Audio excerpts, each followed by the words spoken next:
texture, where it all came from. This is my lovely mother, Alicia Barber, and I get all my skills from her. Hi. I'm going to show you how to make salsa today. It's going to be really sweet.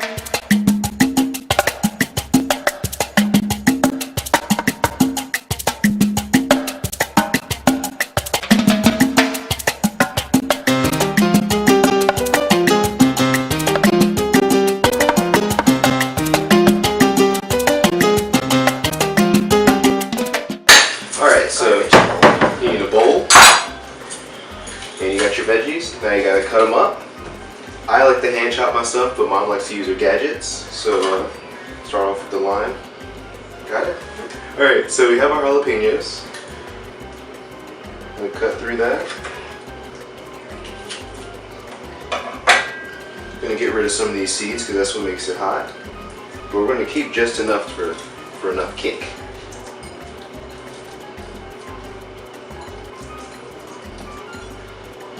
Was good? A couple of seeds in there. Oh yeah, that's a lot. Actually, I want some of this. I want some of this. I'm gonna eat a lot of it. So. That's a lot of jalapeno. Yeah, it is.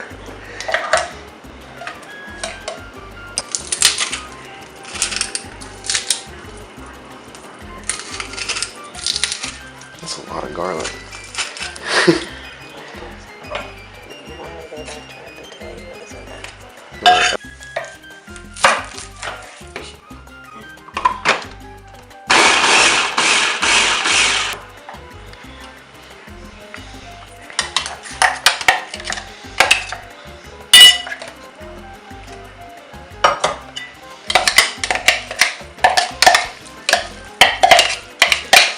It's going to be so potent. I need the big one.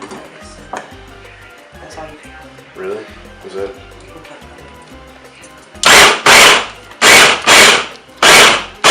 And the reason why we pulse is we pulse so we have different textures. Some are fine to make it juicy, some with the riper tomatoes we'll make those are the ones that are going to provide our juice. The denser ones, Roma tomatoes are preferred, but you use whatever's in season and whatever's on sale.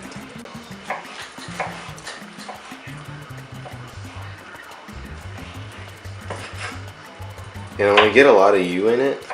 So when you if you're explaining or something like that, I'm still filming right now. I'm gonna cut this out because it's gonna be quiet or whatever.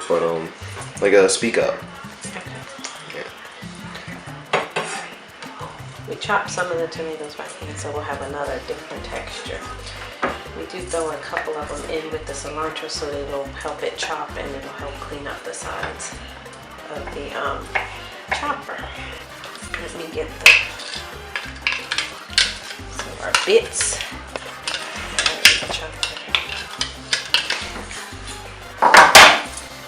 There's our cilantro. Finely chopped.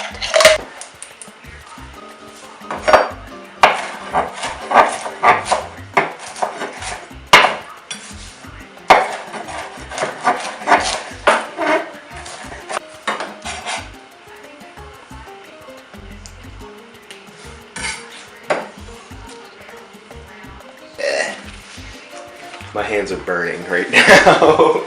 We're getting ready to add our secret ingredients. This is the part that makes the salsa what it is, and it's going to be our little secret. First part is about 1/4 cup of cayenne pepper. Wait, that's a cup? A 1/4 teaspoon of cayenne pepper. We're going to add in chili powder, about a teaspoon. We're going to add our other secret ingredient, Mrs. Dash. We won't tell you which type it is. You use your own discretion. And we'll have in 1/4 teaspoon of cumin. Hey, Mom. I think it's not so secret anymore. It is. We're not telling everything. We add a little salt, and we like sea salt. No matter how many times we give out our true recipe, people tend to make it their own or say it doesn't taste like yours. But I don't know, it just must be the loving hands that go into making it. This is the fun part. We have to have a taste to see what flavors we need to adjust. Alright. Got tortilla chips. And one for you, one for me. Big hefty scoop.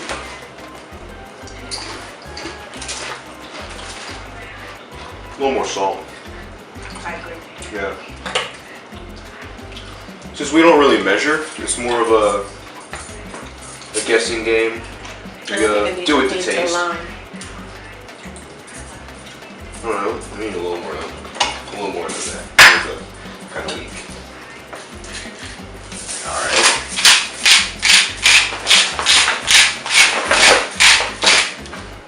This is the part we love best. Again, we retaste it.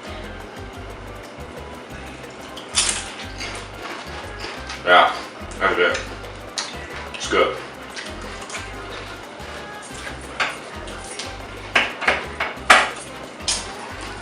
Every time. Salsa Academy 101. You good? Mm-hmm. Alright.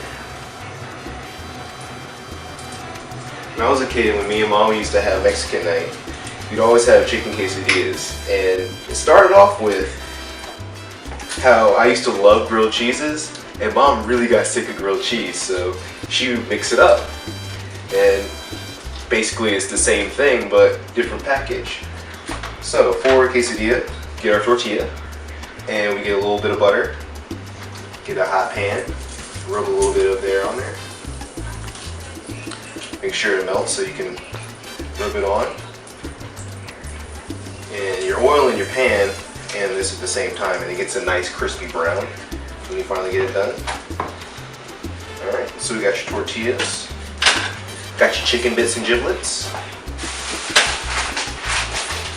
We have cheeses. And so what you do is get the cheese first. So you have a glue of sorts. I'm using pepper jack. A little bit of that. And I would like some mixed Mexican as well. So I'll swap out with you.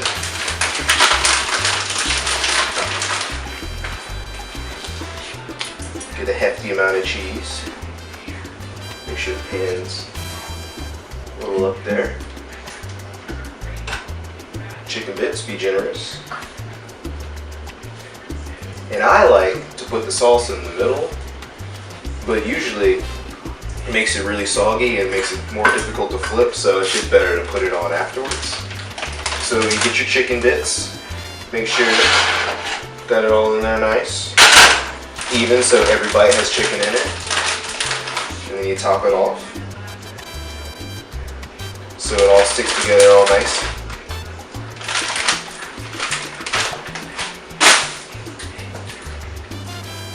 And use your butter again, butter the other side, that way it doesn't stick. And if your butter is a little solid like mine is, I didn't let it sit out beforehand, you can use cooking spray.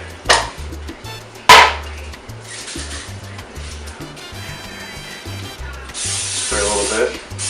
Smiley face. Good. You're good.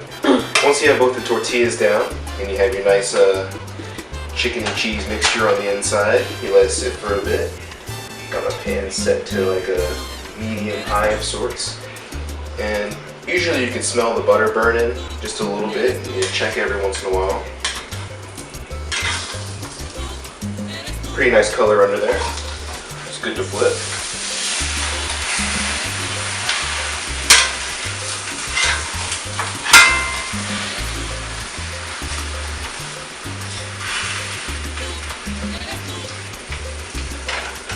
And it actually takes only like a couple of minutes. Pretty quick, pretty easy. And once you're sure about it being brown on the other side, got like maybe a minute or two extra. Check the other side because it looks like it's folded under. No, On your right side, babe. Well, no, not that side, the right side. Check the right side underneath. It's fine over here. It's good. Underneath? Yeah. Okay. That's good. Okay, look folded.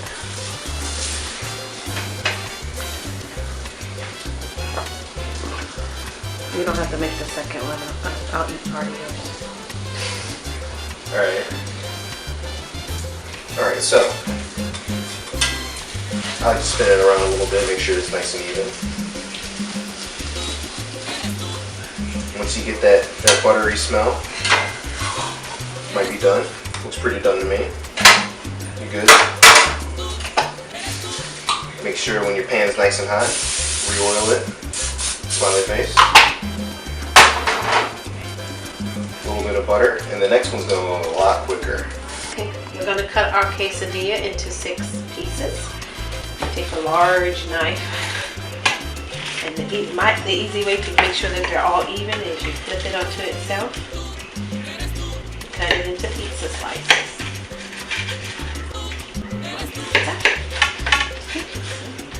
To make it back pretty again, you flip it back. And then I like to make it extra pretty, so I layer them onto each other. Like a pinwheel. When food is pretty, it tastes good. Logic. Can't fight it. Take a spoonful of your salsa. Put it on top. And then you put a nice big dollop in the middle of the bowl. There you are.